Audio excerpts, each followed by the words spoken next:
In today's video, I'm going to discuss and show how to change an Aston cylinder.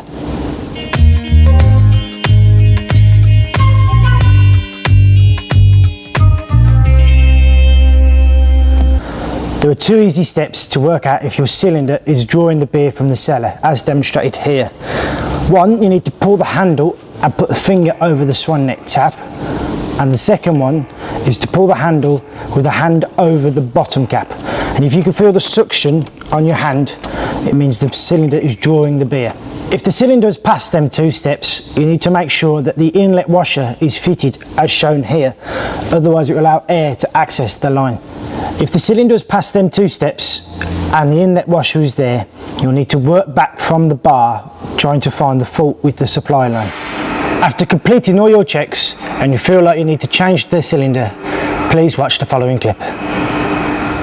The first step of replacing the cylinder on an Aston hand pull is to remove the front cover.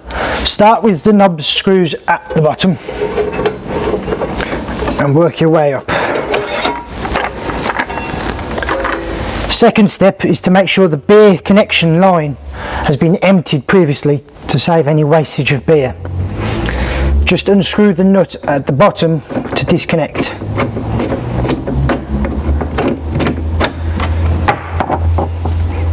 The three tools you will need to complete the changeover of the Aston cylinder are the posi drive screwdriver, the 17mm spanner and the 5mm Allen key. The first step of removing the cylinder from the frame is by undoing the pivot point at the bottom holding the clamp in place. You need your Allen key and a 17mm spanner.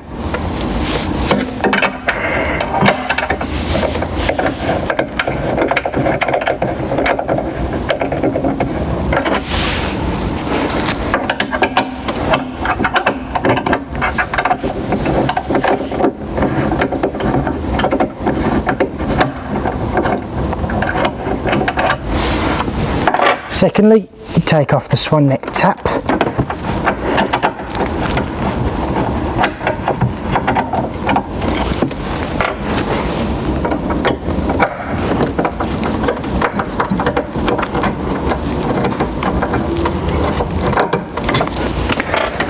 And finally, remove the spring clip holding this clevis to the quadrant.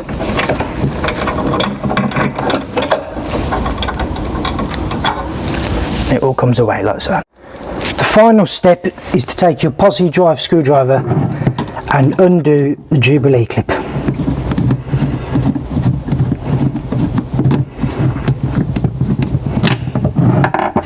Slide that up the tube towards the swan neck tap and pull the cylinder off the tube. Take your new cylinder and reattach the tube over the outlet of the top cap.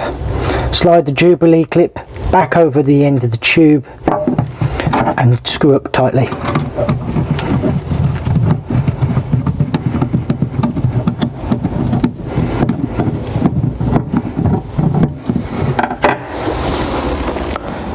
Step one of reassembling your cylinder is line up the four holes of the clevis with the quadrant and slide the spring pin through and clip it onto the clevis. Step two is to screw your swan neck tap to your frame.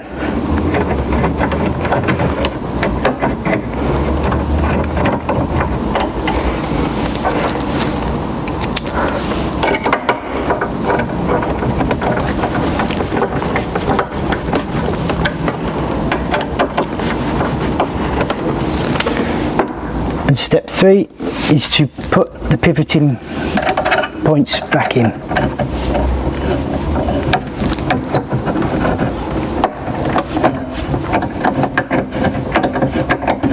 Make sure the pivoting points don't go past the edge of the frame, i.e. flush.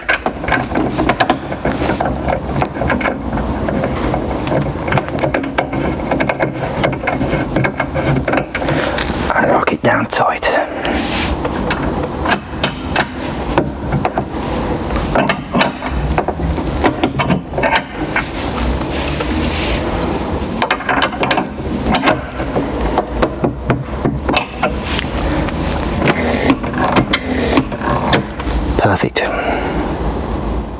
make sure that the inlet washer is in place, otherwise it can severely hinder performance, like so.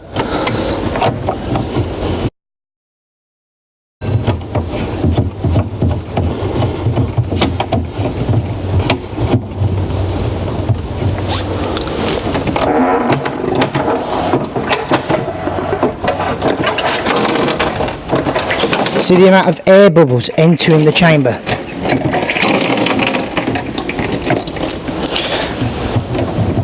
That with normal beer would be over agitation.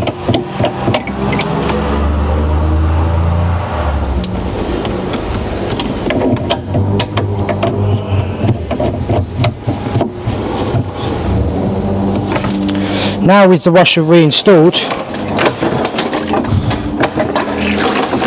as you can see, the amount of air bubbles has significantly decreased to non-existent. If you like what's going on here, like the videos, subscribe to the channel and check out our other social media activity.